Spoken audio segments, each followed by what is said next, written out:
Hello everyone, this is doctor same और आज हम पढ़ेंगे एक्सक्रीटरी फंक्शन ऑफ नेफ्रॉन। सही है। देखो, इस टॉपिक को बहुत गौर से देखना है आप लोगों ने। ये पेपर में भी आ सकता है और आपको इसी तरह का क्वेश्चन भी आ सकता है कि देखिए आप लोग वो बताएं, किडनी की फंक्शन बताएं। तो अगर किडनी का फंक्शन आता है या फिर नेफ्रॉन का फंक्शन आता है तो आप लोगों ने सेम चीज़ लिखना है। लेकिन किडनी की और भी बहुत सारे फंक्शंस हैं, सही है, जो कि सारे के सारे कौन परफॉर्म करता है, वो भी नेफ्रॉन परफॉर्म ही करता है। सही है। तो आप इसको क्या कह सकते हैं, ये हो गया फंक्शन आप ऐसा भी कह सकते हैं कि फंक्शंस ऑफ किडनी। तो फंक्शंस ऑफ किडनी भी कौन करता है? नेफ्रॉन ही करता है, क्योंकि नेफ्रॉन जो है वो structure and functional unit of kidney है। सही हो गया। अब देखो, किडनी की और भी बहुत सारी फंक्शंस है। जिस तरह देखो, वो हो गया ब्लड की जो फॉर्मेशन है ना, ब्लड की, उसमें भी उसका रोल है। इसके अलावा आप लोग वो पढ़ते हैं ग्लूकोनियोजेनेसिस। सही है, ग्लूकोनियोजेनेसिस हो गया। तो इसमें भी किडनी का रोल है। वो हो गया ब्लड फॉर्मेशन, उसमें भी जो स्पेशली जो आरबीसीज है ना, आरबीसीज, उसकी फॉर्मेशन में भी किडनी का रोल है। लेकिन आज का जो हमारा फंक्शन है, आज का जो हमारा टॉपिक है, वो है एक्सक्रीटरी फंक्शन। तो अगर एक्सक्रीटरी फंक्शन आप लोगों को आता है नेफ्रॉन का या फिर किडनी का, तो वो आज हम पढ़ते हैं। और एक्सक्रीटरी फंक्शन जो है वो है कौन सा? Urine excretion. सही है, यूरिन, जो कि स्पेशली यूरिन फॉर्मेशन है और फिर क्या है, यूरिन की एक्सक्रीशन है। तो आज हम यही पढ़ते हैं। अच्छा जी, तो मैं आप लोगों को बताता चलूँ कि ये जो एक्सक्रीटरी फंक्शन है किडनी का, इसमें 3 स्टेप्स हैं। कितने हैं? 3 स्टेप्स हैं। आप लोगों ने याद रखना है कि ये जो 3 स्टेप्स हैं ये बहुत इंपॉर्टेंट है। नंबर फर्स्ट हमारे पास है अल्ट्रा फिल्ट्रेशन। इसमें क्या होगी? इसमें जो है वेस्ट मटेरियल की या फिर सब की सब जितने भी मटेरियल हैं उनकी फिल्ट्रेशन होगी। सही है। हम देखेंगे कि बहुत सारी चीज़ें जो है वो फिल्टर होते हैं। इसको हम क्या कहते हैं? अल्ट्रा फिल्ट्रेशन कहते हैं। दूसरा जो हमारा 5 स्टेप है वो है री एब्जॉर्प्शन। और बहुत सारी चीज़ ऐसी होती है जो हम फिल्टर करते हैं लेकिन फिर हम दोबारा उसको ब्लड में डाल देते हैं। तो दूसरा जो हमारे पास है वो है री एब्जॉर्प्शन। और तीसरा जो हमारे पास है वो है ट्यूबुलर सिक्रीशन। बहुत सारी ऐसी चीज़ें हैं जो क्या होती है, डायरेक्टली ब्लड से आती है ट्यूबुलर ल्यूमन में। तो हम एक एक करके देखेंगे। सही है। तो हम आते हैं अल्ट्रा फिल्ट्रेशन पर। देखिए, अल्ट्रा फिल्ट्रेशन को आप लोगों ने बहुत ही गौर से देखना है, क्योंकि ये बहुत इजी टॉपिक है। लेकिन अगर आप लोग समझेंगे, देखिए हमारे पास ये मैंने ड्रा किया हुआ है एफरेंट आर्ट्रियोल। क्या मैंने ड्रा किया हुआ है? एफरेंट। मैंने आप लोग को पिछले लेक्चर्स आप लोगों ने ज़रूर देखने हैं, क्योंकि इसके साथ एसोसिएशन में है। इससे पहले मैंने आप लोग को स्ट्रक्चर अपने प्राण में ये सारी बातें बताई थी। तो देखिए, ये हमारे पास है एफरेंट आर्ट्रियोल। अब एफरेंट में ब्लड आ रही है कहाँ पर? ग्लूमेरुलस में। यहाँ पर बहुत टफ्ट सा बना हुआ होता है, लेकिन मैंने आप लोगों को समझाने के लिए ईजिली एक ही वो है कैपिलरी, सॉरी, आर्ट्रियोल, वो मैंने ड्रा की हुई है। सही है। तो ये मैंने ग्लूमेरुलस का एक सीधा सा आर्ट्रियोल लिया हुआ है। तो ये है एफरेंट, ये है ग्लूमेरुलस, और उसके बाद ये हमारे पास क्या है? ये है ईफरेंट आर्ट्रियोल। सही हो गया। तो ये तीनों चीज़ें जो है इसको हम देखते हैं in association with Bowman capsule. ये हमारे पास है बोमन कैप्सूल, ये है एफरेंट, और इसमें ब्लड आती है ग्लोमेरुलस में, फिर जाती है ईफरेंट में। तो अल्ट्रा फिल्ट्रेशन जो है ये इन दो चीज़ों के साथ एसोसिएटेड है। और स्ट्रक्चर अपने प्राण में मैंने आप लोगों को बताया था कि ये जो ग्लोमेरुलस हैं और ये बोमन कैप्सूल, इसको हम क्या कहते हैं? इसको हम रीनल कार्पसल कहते हैं। सही हो गया। अच्छा, हमारे पास बोमन कैप्सूल क्या है? बोमन कैप्सूल ऐसा एक कप शेप वो है, ऑर्गन है। देखिए इस तरह, बिल्कुल देखो इस तरह एक कप शेप है। सही है। और यहाँ पर बहुत सारे टफ्ट आपके पिलरीज पड़ा हुआ है इस कप शेप में। और यहाँ पर ना ये टफ्ट जो है, ये टफ्ट जो है यहाँ पर बहुत सारा टफ्ट, मतलब बहुत सारे कॉइल्स होते हैं आर्ट्रियोल्स की। सही है। तो वो कॉइल्स जो होती हैं ना, उनमें बहुत ज़्यादा प्रेशर डेवलप हो जाता है और चीज़ें ना बाहर, ब्लड से बाहर जाती है इस कप शेप में। तो मैंने ये आप लोगों को वही कप शेप ड्रा किया हुआ है। सही है। ये कप शेप है, इसमें क्या है, बहुत सारी कैपिलरीज आई हुई है। अब देखते हैं, देखे गौर से। अच्छा, ये हमारे पास जो अल्ट्रा फिल्ट्रेशन है इसको हम कहते हैं फिल्ट्रेशन अंडर प्रेशर। क्या हम इसको कहते हैं? Filtration under pressure. सही हो गया। अब ये कैसे फिल्ट्रेशन अंडर प्रेशर है? तो हमारे पास जो एफरेंट आर्ट्रियोल है ना, इसका जो डायमीटर है, देखिए ये डायमीटर है इसका, सही है। तो और ये देखिए ईफरेंट का डायमीटर, ईफरेंट का, तो किसका डायमीटर ज़्यादा है? आप लोग अंदाज़ा लगा सकते हैं कि हमारे पास जो एफरेंट है उसका डायमीटर ज़्यादा है और यहाँ पर कम है। तो गौर करें कि अगर यहाँ पर ब्लड आ रहा है और यहाँ से कम कम निकल रहा है, तो यहाँ पर बीच में क्या होगा? बहुत ज़्यादा प्रेशर क्रिएट हो जाएगा ना, क्योंकि आउटलेट जो है वो कम है और इनलेट ज़्यादा है, तो यहाँ पर प्रेशर होगा। सही है। तो होता क्या है कि यहाँ पर बहुत सारा प्रेशर, क्योंकि बाहर ट्रैफिक जाम हो गया, ट्रैफिक जैम हो गया, तो कुछ ना कुछ चीज़ें जो है बहुत सारी यहाँ से निकलना शुरू हो जाएगी। सही है। कैपिलरी से बोमन कैप्सूल में आना शुरू हो जाएगी। क्यों? क्योंकि जो आउटलेट है वो नैरो है, इनलेट बड़ा है, तो बीच में ट्रैफिक जाम हो गया, ट्रैफिक जाम हो गया तो कुछ ना कुछ गाड़ियाँ इस तरफ आना शुरू हो जाएगी। तो ब्लड की बहुत सारी चीज़ें जो है वो कहाँ आना शुरू हो जाती है? यहाँ बोमन कैप्सूल में। सही हो गया। अब हमारे पास कौन कौन सी चीज़ें यहाँ पर आती है यही हम देखेंगे, लेकिन उससे पहले मैं आप लोग को बताता चलूँ कि ये चीज़ जो ब्लड में प्रेजेंट है, यानी कि ब्लड प्लाज्मा में प्रेजेंट है, अगर यहाँ आती है तो इसको ना 3 दीवारों से गुजरना पड़ेगा। कौन कौन सी दीवारों से? नंबर फर्स्ट, ये आप लोगों ने याद रखनी है। कितनी दीवारी है? 3। सही है। 3 वॉल्स, या फिर आप लोग कह सकते हैं 3 बैरियर है हमारे पास। हमारे पास जो सबसे पहला बैरियर है वो कौन सा है? ये चीज़ आ रही, तो सबसे पहले कैपिलरी का जो एंडोथीलियम है, कैपिलरी का जो दीवार है वो क्रॉस करेगा। तो सबसे पहले हो गया कैपिलरी का एंडोथीलियम। सही है। दूसरा हमारे पास कैपिलरी के एंडोथीलियम के बाहर पड़ा हुआ है बेसमेंट मेम्ब्रेन, जो मैं ड्रा कर रहा हूँ ग्रीन कलर का। सही है। तो दूसरा ये क्रॉस करेगा इस बॉर्डर को, इसको हम कहते हैं कैपिलरी बेसमेंट मेम्ब्रेन। और तीसरा हमारे पास है ये जो पूडोसाइट्स है, ये देखो इसको हम पूडोसाइट्स कहते हैं, इन सेल्स को, ये बोमन कैप्सूल्स के पास है, तो इसको क्रॉस करेगा ताकि ये ट्यूबुलर ल्यूमन में आ जाए। सही है। तो ये हो गया 1 2 3, 3 दीवारें इसने क्रॉस करनी है। सही है।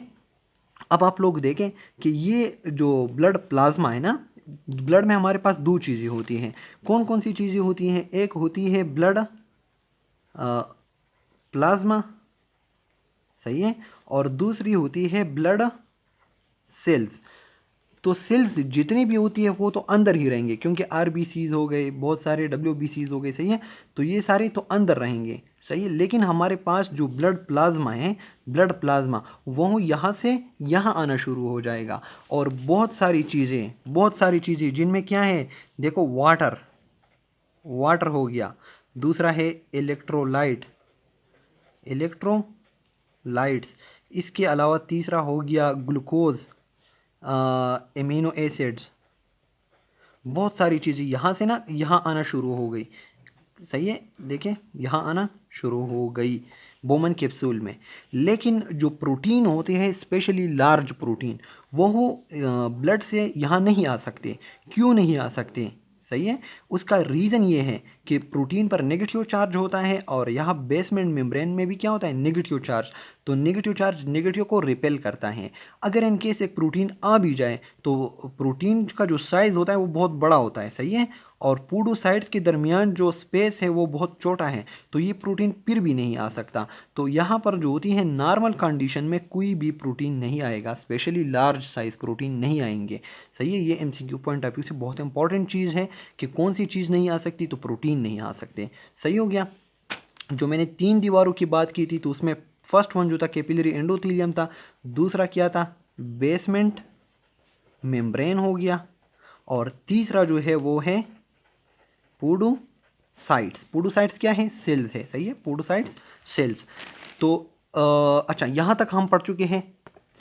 अच्छा, बहुत सारी चीज़ें जो है ब्लड प्लाज्मा से वो बोमन कैप्सूल में आ चुकी है, ब्लड प्लाज्मा से बोमन कैप्सूल में। अब कितना प्लाज्मा का कितना हिस्सा जो है वो बोमन कैप्सूल में आता है? तो वो आता है 20%। आप लोगों ने याद रखना है कि अगर यहाँ पर पहुँच रहा है, यहाँ पर 100 गाड़ियाँ पहुँच रही है, मतलब ये कि 100 ml, अगर 100 ml का प्लाज्मा यहाँ पर आ रहा है, तो जो 20 ml है, 20 ml यहाँ पर आएगा। फिल्टर्ड हो जाएगा। सही है, तो 20% ऑफ द प्लाज्मा जो है वो फिल्टर्ड आउट हो जाता है इनटू द बोमन कैप्सूल, और ये प्रोसेस जो है इसको हम कहते हैं अल्ट्रा फिल्ट्रेशन। मैं जल्दी जल्दी रिवाइज कर रहा हूँ अल्ट्रा फिल्ट्रेशन को। अल्ट्रा फिल्ट्रेशन में सबसे बड़ी बात यह है कि इसको फिल्ट्रेशन अंडर प्रेशर कहते हैं हम।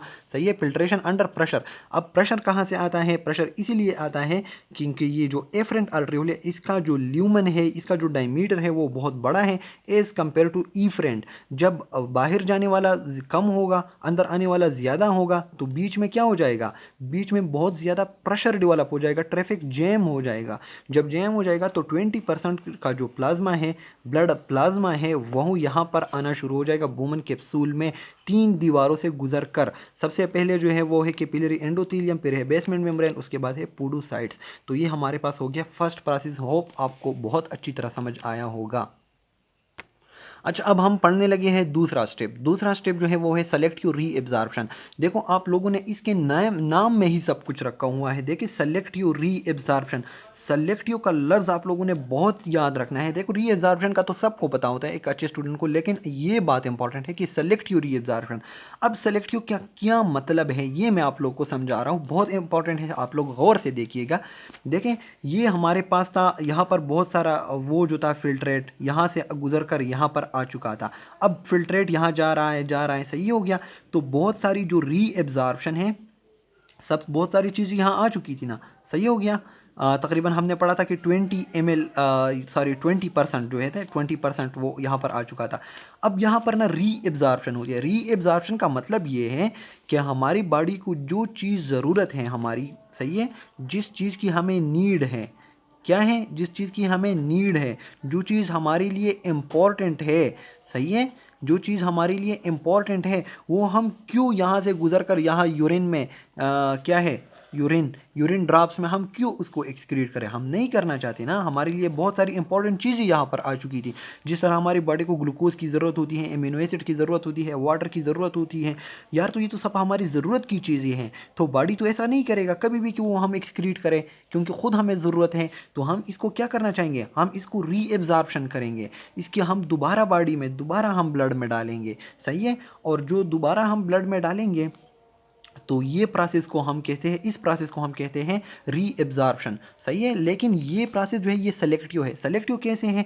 क्योंकि यहाँ पर बहुत सारी ऐसी भी चीज़ें हमने डाली थी जो तो हमारे लिए ज़रूरत की हामिल नहीं थी।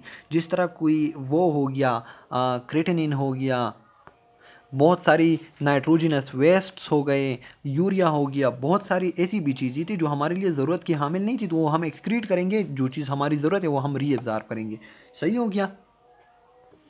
तो इस लिहाज से हम इसको कहते हैं सेलेक्टिव। सेलेक्टिव का क्या मतलब है? सेलेक्टिव का मतलब ये है कि जो अनइम्पॉर्टेंट चीज़ है, अनइम्पॉर्टेंट, उसको हम क्या करें? उसको हम एक्सक्रीट करें, सही है। और जो ज़रूरत की चीज़ है, हमारी बॉडी लिए ज़रूरत की हामिल है, यानी कि ग्लूकोज में डाल देता हूँ, तो इसको हम क्या करें? रीएब्जॉर्ब करें। तो इसको हम क्या कहते हैं? Selective reabsorption. समझ आ रही है? अब हम देखते हैं कि ये रीएब्जॉर्प्शन किस किस लेवल पर किस तरह होता है, सही है। अब गौर करें, ये जो फिल्ट्रेट था ये आ रहा था, यहाँ पर आ गया। ये मैंने बता दिया था कि ये था प्रॉक्सिमल कन्वोल्यूटेड ट्यूब्यूल, और प्रॉक्सिमल कन्वोल्यूटेड ट्यूब्यूल में बहुत सारा रीएब्जॉर्प्शन, सबसे ज़्यादा जो है वो प्रॉक्सिमल कन्वोल्यूटेड ट्यूब्यूल में ही रीएब्जॉर्प्शन होती है। क्यों? क्योंकि ये इनिशियल सेगमेंट है, और इनिशियल सेगमेंट को ये वो होता है कि यार आपने बहुत ज़्यादा रीएब्जॉर्प्शन करनी है, सही है। तो तकरीबन जो है ना, तकरीबन 80% की जो रीएब्जॉर्प्शन है वो कहाँ पर होती है? वो होती है प्रॉक्सिमल कन्वोल्यूटेड ट्यूब्यूल में। प्रॉक्सिमल मैंने बता दिया जो पहले आता है ना, बोमन कैप्सूल के बाद पहले ही ये था। तो प्रॉक्सिमल में कितना होता है? 80% ऑफ द रीएब्जॉर्प्शन। और जितनी भी इंपॉर्टेंट चीज़ें होती है, वो सब यहाँ पर रीएब्जॉर्ब होती है। जिनमें कौन कौन सी चीज़ें शामिल है?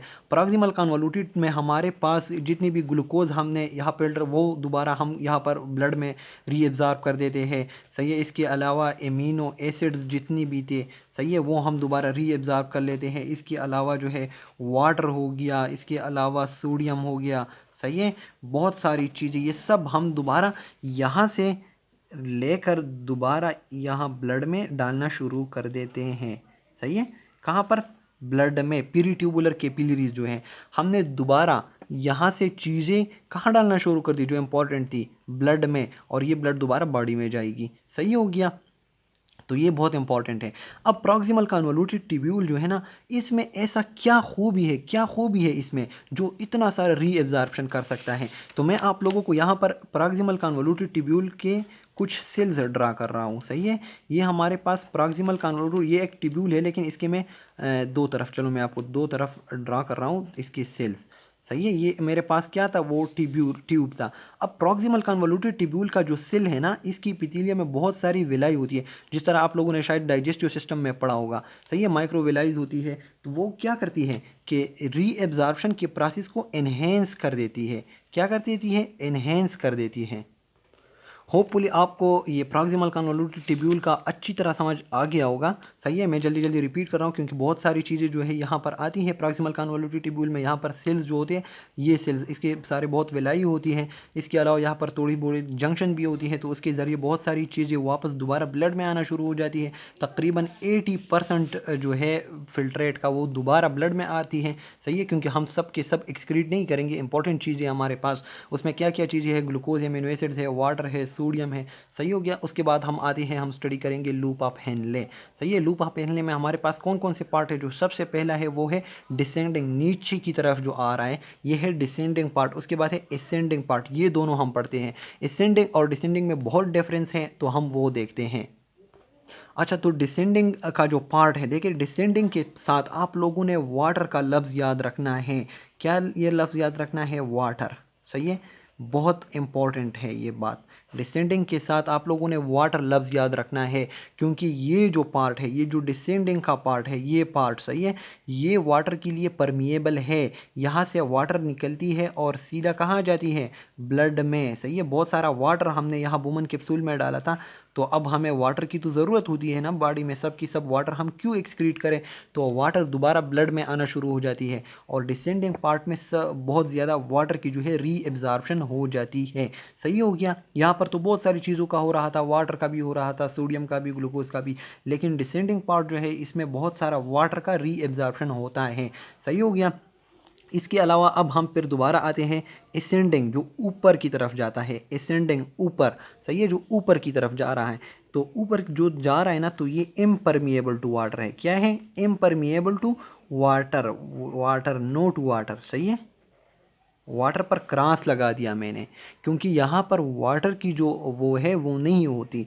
यहाँ पर बहुत ज़्यादा वाटर हो रहा था, यहाँ पर नहीं हो रहा। तो ये बात एमसीक्यू पॉइंट ऑफ व्यू से भी बहुत इंपॉर्टेंट है, आप लोगों ने बहुत ज़्यादा इस पे गौर करना चाहिए। लेकिन ये यार जो असेंडिंग है वो भी कहेगा ना कि ये तो एक काम बहुत ज़्यादा कर रहा है, वाटर रीअब्जॉर्ब, अब मैं कौन सा काम करूँ। तो ये क्या करेगा, ये जो है ये सल्यूट की रीअब्जॉर्प्शन करेगा। किसकी, सल्यूट की। सल्यूट क्या होती है, बहुत सारी आइंस हो गई, सोडियम हो गया, क्लोराइड हो गया, कैल्शियम हो गया, बहुत सारी। सही है, तो ये सोडियम की री एब्जॉर्प्शन स्टार्ट कर देगा। सॉरी, हाँ जी, सल्यूट की। सही हो गया, तो असेंडिंग डिसेंडिंग जो था वो वाटर के साथ एसोसिएटेड है, जबकि असेंडिंग का जो फंक्शन है वो सल्यूट के साथ है। और क्या है, ये वाला जो है ये कंप्लीटली क्या है, इम्परमिएबल टू वाटर है। अगर आप लोग के एमसीक्यू में आता है कि नेफ्रॉन का कौन सा पार्ट सल्यूट के लिए इम्परमिएबल है, तो आप लोगों ने कौन सा लिखना है, असेंडिंग जो पार्ट है लूप ऑफ हेनले का, असेंडिंग, ये वाटर के लिए क्या है, इम्परमिएबल है। ये बात आप लोगों ने बोलनी नहीं है। सही है, और असेंडिंग पार्ट में किस चीज़ की री एब्जॉर्प्शन होती है, सल्यूट की। सही है, यहाँ पर सल्यूट की री एब्जॉर्प्शन होती है, जबकि वाटर की नहीं होती। और यहाँ पर बहुत ज़्यादा जो है वाटर की री एब्जॉर्प्शन होती है। सही हो गया, और एक और भी बहुत इंपॉर्टेंट बात है कि यहाँ पर जो सल्यूट की री एब्जॉर्प्शन होती है ये किस प्रोसेस के थ्रू होती है, ये एक्टिव प्रोसेस के थ्रू होती है। एक्टिवली, एक्टिवली का मतलब ये है कि एनर्जी यूज़ होती है।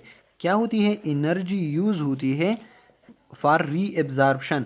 यहाँ पर जो सेल्स है ना, यहाँ पर जो सेल्स है इस ट्यूब, यहाँ पर बहुत सारी एनर्जी वो यूटिलाइज करते हैं। ये सेल क्या करते हैं, एनर्जी एक्सपेंड करते हैं, एनर्जी यूज़ करते हैं, और उस एनर्जी की ताकत के बलबूते पर बहुत सारे सल्यूट्स को ब्लड में डाल देते हैं। तो ये जो सल्यूट की री एब्जॉर्प्शन है ये एक्टिवली एनर्जी स्पेंडिंग प्रोसेस है। सही हो गया, और यहाँ पर बहुत सारी वाटर की होती है। अब हम आगे जाते हैं डिस्टल कन्वोल्यूटेड ट्यूब्यूल पर। अच्छा, डिस्टल कन्वोल्यूटेड टिब्यूल की तरफ हम आते हैं। ये है डिस्टल कन्वोल्यूटेड टिब्यूल, सही हो गया। ये वाला जितना पोर्शन है, ये वाला पोर्शन, ये जो है ये क्या है, डिस्टल कन्वोल्यूटेड टिब्यूल। ये वाटर की री एब्जॉर्प्शन कर सकते हैं। क्या कर सकते हैं? वाटर की री एब्जॉर्प्शन कर सकते हैं, मतलब ब्लड में दोबारा वाटर को डाल देंगे। लेकिन ये जो डिस्टल कन्वोल्यूटेड टिब्यूल हैं, ये काम अकेले नहीं कर सकते। ये काम तब ही करेंगे जब एडीएच आएगा। क्या आएगा? एडीएच। एडीएच ये मैंने पहले भी आप लोग को बताया था कि एडीएच हार्मोन है, सही है, एंटी डायरेटिक हार्मोन। वो क्या करता है? यहाँ पर वाटर चैनल्स बनाता है। वाटर चैनल्स जिसकी बलबूते पर वाटर यहाँ से निकलना शुरू हो जाती है और ब्लड में जाती है, सही हो गया। तो डिस्टल कन्वोल्यूटेड टिब्यूल में ये बात, डिस्टल कन्वोल्यूटेड टिब्यूल हो गए या फिर कलेक्टिंग डक्ट्स भी हो गए, सही है। यहाँ से आगे जितना भी है, देखें मैं आप लोग को लाइन ड्रा कर रहा हूँ, यहाँ से आगे देखो, यहाँ से ये वाला जो रीजन है डिस्टल कन्वोल्यूटेड टिब्यूल, और ये यहाँ पर आप लोगों ने क्या नाम याद रखना है? ADH. ADH anti diuretic hormone. ये हार्मोन जो है, ये हार्मोन जब ये हार्मोन आता है, सही है, और यहाँ पर एक्ट करता है यहाँ की सेल्स पर, तो ये यहाँ पर क्या बनाता है? वाटर चैनल्स, जिसकी बिना पर वाटर कहाँ पर जाता है? ब्लड में जाना शुरू कर देता है, सही हो गया। तो डिस्टल कन्वोल्यूटेड टिब्यूल और कलेक्टिंग डक्ट, यहाँ पर वाटर की रीएब्जॉर्प्शन होती है, लेकिन कब होती है? जब एडीएच हार्मोन प्रेजेंट होता है। अगर एक बंदा है और एडीएच हार्मोन नहीं है उसमें, तो ये ये जो फिल्ट्रेट है ये सीधा जाएगा विदाउट एनी रीएब्जॉर्प्शन। अगर एडीएच नहीं है, इन केस एडीएच जो है वो एब्सेंट है, सही है, तो डिस्टल कन्वोल्यूटेड टिब्यूल जो है वो वाटर की रीएब्जॉर्प्शन नहीं कर सकता। लेकिन अगर एडीएच प्रेजेंट है, एडीएच प्रेजेंट है बॉडी में, तो री एब्जॉर्प्शन जो है वो हो सकेगा बहुत अच्छी तरह, सही हो गया। अच्छा, अब हमारे पास है तीसरा जो स्टेप है। तीसरा अल्ट्रा फिल्ट्रेशन हमने पढ़ लिया, उसके बाद हमने सेलेक्टिव री एब्जॉर्प्शन भी पढ़ लिया। अब हम पढ़ रहे हैं ट्यूबुलर सिक्रीशन। ट्यूबुलर सिक्रीशन में हमारे पास होता क्या है? ट्यूबुलर सिक्रीशन जो है ये डिस्टल कन्वोल्यूटेड टिब्यूल के साथ मोस्टली एसोसिएटेड है। हमारे पास ये जो डिस्टल कन्वोल्यूटेड टिब्यूल होता है, इसमें एक खास किस्म के पंप होते हैं, सही है, पंप होते हैं जो एक्टिवली काम करते हैं। एक्टिवली का मतलब क्या है? कि वह एनर्जी यूज़ करके एक काम करता है, स्पेशल काम करता है, सही है। और वो स्पेशल काम कौन सा है, सही है, उसको हम पढ़ते हैं। तो गौर करें, हमारे पास बहुत सारी पीरीट्यूबुलर कैपिलरीज हैं। हमने यहाँ भी पढ़ लिया कि रीएब्जॉर्प्शन बहुत सारी तो अब ये जो पीरीट्यूबुलर कैपिलरीज हैं, पीरीट्यूबुलर कैपिलरी जो ट्यूब्यूल के पास होती है, पीरीट्यूबुलर कैपिलरी, सही है। तो ये पीरीट्यूबुलर कैपिलरी से बहुत सारी चीज़ें हैं, यहाँ पर बहुत डेंजरस किस्म की चीज़ें होती हैं, सही है, जिसको हमने रिमूव करनी है। जब हमने रिमूव करनी है ना इन डेंजरस चीज़ों को, अगर कोई ड्रग हो गया, हाइड्रोजन आयन हो गया, सही है, मैं आप लोग को एग्जांपल दे रहा हूँ हाइड्रोजन आयन की, जो एसिडिटी काज करता है बॉडी में। और जब एसिडिटी ज़्यादा बढ़ जाती है तो एंजाइम काम करना शुरू कर देंगे, छोड़ देंगे, सही है, काम ख़राब होगा एंजाइम्स का, क्योंकि वो ख़ास पीएच पर काम करते हैं। बहुत सारे काम है जो पीएच उसको बहुत सेंसिटिव होता है। तो अब हमने इस हाइड्रोजन को बाहर निकालना है बॉडी से यूरिन में, सही है, यहाँ पर यूरिन प्रोड्यूस होता है। तो इस यूरिन में अगर मैंने इस हाइड्रोजन को डालना है, तो ब्लड से ये यहाँ पर कैसे आएगा? तो ब्लड से एक ख़ास किस्म के पंप के थ्रू जो हाइड्रोजन को यहाँ पर फेंक देता है। ये पंप क्या करता है? हाइड्रोजन को ब्लड से ट्यूबुलर ल्यूमन में फेंक देता है। पीरीट्यूबुलर कैपिलरी से इस पंप के ज़रिए हाइड्रोजन ट्यूबुलर ल्यूमन में आता है। इस प्रोसेस को हम ट्यूबुलर सिक्रीशन कहते हैं। ट्यूबुलर सिक्रीशन का मतलब ये है कि ट्यूब्यूल में सिक्रीशन हो रहा है, ट्यूब्यूल में सिक्रीशन हो रहा है। मैं आप लोगों को अगर ऐसा लिखूँ tubular secretion of hydrogen ion या फिर कोई और डेंजर्स, तो आप लोग को समझ आएगा बहुत इजीली। देखो, tubular secretion of hydrogen ion from blood, सही है, ब्लड से क्या हो रहा है? ट्यूबुलर सिक्रीशन हो रहा है। कहाँ पर? सही है, यहाँ इस ट्यूबुलर ल्यूमन में, सही हो गया। तो इस प्रोसेस को हम क्या कहते हैं? इसको हम ट्यूबुलर सिक्रीशन कहते हैं, सही है। The process by which dangerous या poisons are removed directly from blood into the peritubular to the tubular lumen, सही हो गया, from the peritubular capillary into the tubular lumen by the use of energy, by the use of energy. सही हो गया। तो इसमें अब इस प्रोसेस की क्या क्या इंपॉर्टेंस है, ये जो ट्यूबुलर सिक्रीशन है इसकी क्या इंपॉर्टेंस है। इसकी इंपॉर्टेंस ये है कि जो हाइड्रोजन आयन है इसको अगर हम रिमूव करते हैं तो हम क्या बनाते हैं, एसिड बेस बैलेंस हमारे पास ठीक रहता है। बॉडी में एसिड और बेस की जो बैलेंस है वो डिस्टर्ब नहीं होगा। दूसरा, बहुत सारी ड्रग्स जो है ना, जो हम ड्रग्स लेते हैं उसको हम एक्सक्रीट करेंगे इस प्रोसेस की थ्रू। सही है। और इसके अलावा जो पोटाशियम के आयंस हैं, तो ये सब कोई और नेचुरल पॉइजन हो गया। सही है, नेचुरल पॉइजन। सही है। तो इन पॉइजन्स को हम किस प्रोसेस के थ्रू रिमूव करेंगे, ट्यूबुलर सिक्रीशन के थ्रू। अच्छा, जितना भी हमने ये प्रोसेस पढ़ा मैं आप लोगों को अब 2 मिनट में जल्दी जल्दी रिपीट करता हूँ, क्योंकि होपफुली आप लोगों को ये समझ आ चुका है। तो आप लोग अब गौर से देखें, एक्सक्रीटरी फंक्शन अपने प्राण हम पढ़ रहे थे। सही है, एक्सक्रीटरी फंक्शन। तो अब एक्सक्रीटरी फंक्शन में क्या है, यूरिन फार्मेशन है। यूरिन फार्मेशन होती है हमारे पास, जिसमें सबसे पहले जो हमारे पास स्टेप है वो है अल्ट्रा फिल्ट्रेशन। अल्ट्रा फिल्ट्रेशन के थ्रू क्या होता है कि यहाँ ग्लोमेरुलस में बहुत ज़्यादा प्रेशर बिल्डअप हो जाता है। सही है। तो उस प्रेशर की बिना पर यहाँ पर बहुत सारी चीज़ें जो है आ जाती है, जिसमें हमारे पास क्या है, हमारे काम की चीज़ें भी है और गैर ज़रूरी चीज़ें भी है।